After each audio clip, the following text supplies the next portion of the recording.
আসসালামু আলাইকুম প্রিয় ভাই ও বোনেরা। নবীজি সাল্লাল্লাহু আলাইহি ওয়াসাল্লাম বলেছেন, আফদালুল জিহাদি কালিমাতু আদলিন ইনদা সুলতানিন জাইর। সর্বোত্তম জিহাদ ওই ব্যক্তি করে যে অত্যাচারী শাসকের সামনে সত্য কথা বলে। আজ আমরা ইতিহাসের এক গুরুত্বপূর্ণ মোড়ে দাঁড়িয়ে আছি। সারা দেশ জুড়ে তরুণ প্রজন্ম পথে নেমে গিয়েছে। তাদের উদ্দেশ্য একটি, প্রশাসনের কাছে একটি ন্যায্য দাবি তুলে ধরা। তাদের এই শান্তিপূর্ণ প্রতিবাদ কোনো রাজনৈতিক কর্মকাণ্ড নয়, কেবলমাত্র নাগরিক দায়িত্বের বহিঃপ্রকাশও নয়।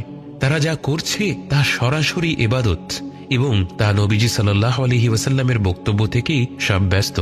তিনি সাল্লাল্লাহু আলাইহি ওয়াসাল্লাম বলেছেন, যে ব্যক্তি শাসকের সামনে কালিমাতু আদল তুলে ধরে, কালিমা অর্থাৎ কথা এবং আদল অর্থাৎ ন্যায্য, ন্যায়সঙ্গত অর্থাৎ হক কথা, এই হক কথা বলাকে তিনি শুধুমাত্র জিহাদ বলেননি, বরং আফদালুল জিহাদ অর্থাৎ সর্বোত্তম জিহাদ বলেছেন। জুমার দিনে জামাতগুলো যখন রাস্তা পর্যন্ত পৌঁছে যায়, আমরা রাস্তায় সারিবদ্ধ হয়ে দাঁড়িয়ে থাকা মুসল্লিদের ইবাদতকারী হিসেবে চিহ্নিত করি। হজের দিনগুলোতে হাজিরা যখন আরাফাতের ময়দানে ভিড় করে দাঁড়িয়ে থাকে, আমরা তাদেরকেও ইবাদতকারী হিসেবে চিহ্নিত করি। আজ নিজেদের জানের মায়া ত্যাগ করে যে ভাই বোনেরা রাস্তায় নেমেছে, তাদেরকেও আমাদের ইবাদতকারী হিসেবে চিহ্নিত করা উচিত, এবং তাদের পাশে দাঁড়ানোর জন্য আমরা যার যার জায়গা থেকে যা করতে পারি একজন মুসলিম হিসেবে তাই করাটা আমাদের কর্তব্য। এই পাশে দাঁড়ানো বিভিন্ন রূপ নিতে পারে। হতে পারে কোনো এক বাবা তার সন্তানকে এই প্রতিবাদে অংশগ্রহণ করার জন্য উৎসাহ দেয়া, অথবা কোনো মা ছাত্রছাত্রীদের জন্য কিছু খাবার পাঠিয়ে দেয়া। হতে পারে অভিভাবকেরা তাদের সন্তানদের সাথেই পথে নেমে পড়া। আবার হতে পারে আহত তরুণ তরুণীদের জন্য নিজের ঘর খুলে দেওয়া। ডাক্তার ভাই বোনেরা বাড়তি সময় ধরে আহত ভাই বোনদের চিকিৎসা করা। আবার হতে পারে শহীদ আবু সাঈদের বাবা মায়ের মতো ধৈর্য ধারণ করা। এবং অবশ্যই প্রতিটি মুমিন ব্যক্তির দায়িত্ব গোটা সমাজের জন্য এবং বিশেষ করে রাস্তায় নেমে পড়া ভাই বোনদের জন্য আল্লাহর কাছে একনিষ্ঠভাবে দোয়া করা। নবীজি সাল্লাল্লাহু আলাইহি ওয়াসাল্লামের নবুয়তের আগে হেলফুল ফুদুল নামে একটি সামাজিক সংগঠন প্রতিষ্ঠা করা হয়েছিল, যার মূল লক্ষ্য ছিল আরব সমাজের অন্যায় অনাচার বন্ধ করা, বিশেষ করে সমাজের এমন দুর্বল ব্যক্তিদের সহায়তা করা যারা সহজে ন্যায় বিচার পাওয়ার অবস্থায় ছিল না।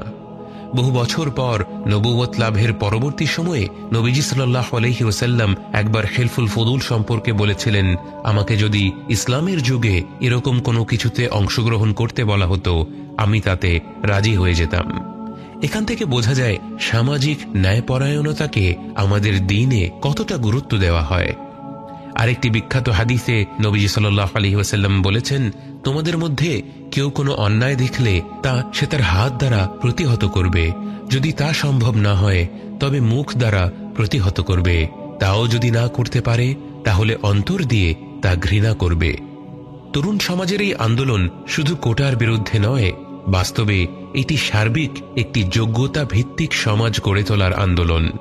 বছরের পর বছর যে অশ্লীল লুটপাট আমরা দেখে আসছি, যেখানে মেধার কোনো মূল্যায়ন নেই, অথচ চাটুকারী আর ধোঁকাবাজরা সাধারণ মানুষের সম্পদ অন্যায়ভাবে আত্মসাৎ করেই চলেছে। তরুণ সমাজ সিদ্ধান্ত নিয়েছে এই কর্মকাণ্ডগুলোকে শুধু অন্তরে ঘৃণা করে গেলেই চলবে না, এবার এর বিরুদ্ধে আওয়াজ তুলতে হবে। সারা দেশের প্রতিটি অঞ্চলের মুমিন জনগণের দায়িত্ব আজ তাদের পাশে দাঁড়ানো। আমাদের আলেম ওলামাদের উচিত প্রত্যেকে তাদের জায়গা থেকে এ ব্যাপারে নেতৃত্ব দেওয়া। বরং আলেম ওলামাদের আরো বেশি এগিয়ে আসা প্রয়োজন, কারণ যারা দুর্নীতি করছে তারা সবার আগে ইসলাম ধর্মকে ব্যবহার করে ধর্ম ব্যবসা করছে। যে চোর প্রশ্নপত্র ফাঁস করে শত শত কোটি টাকা আত্মসাৎ করে বলে সে যে টাকা চুরি করেছে তা সব আল্লাহর রাস্তায় ব্যয় করেছে, এতে কি ইসলামকে নিয়ে প্রহসন করা হয় না? এই বক্তব্যগুলোতে কি ধর্মপ্রাণ মুসলিম জনগণ আঘাত পায় না? আমাদের আলেম ওলামাদেরকে আজ আল্লাহ তাআলা এত বড় বড় প্ল্যাটফর্ম দিয়েছেন। ইউটিউব এবং ফেসবুক জুড়ে ওয়াজ মাহফিলের ভিডিওর ছড়াছড়ি। আল্লাহ আপনাদেরকে এই প্ল্যাটফর্ম শুধু ভিউ গোনার জন্য দেননি, বরং এটি আল্লাহর তরফ থেকে একটি আমানত। এর সৎ ব্যবহার করা আমাদের কর্তব্য। দেশের এই ক্রান্তি লগ্নে আমরা কি মজহাবের ভেদাভেদ নিয়ে পড়ে থাকব, নাকি সকল মুমিন ব্যক্তি এক হয়ে সমাজে কল্যাণ ও ন্যায়পরায়ণতা প্রতিষ্ঠায় একে অপরকে সহযোগিতা করব। আল্লাহ যেন আমাদের প্রত্যেক তরুণ ভাই বোনদের এই উদ্যোগ কবুল করে নেন এবং আমাদের প্রত্যেককে সক্রিয়ভাবে তাদের পাশে দাঁড়ানোর তৌফিক দান করেন। পরিশেষে সেই সকল ভাই বোনেরা যারা শান্তিপূর্ণভাবে এই আন্দোলনে অংশগ্রহণ করার কারণে তাদেরকে নির্মমভাবে হত্যা করা হয়েছে, আল্লাহ যেন তাদেরকে শহীদ হিসেবে কবুল করে নেন এবং তাদের পিতামাতাকে এবং পরিবার পরিজনদেরকে ধৈর্য ধারণের ক্ষমতা দান করেন।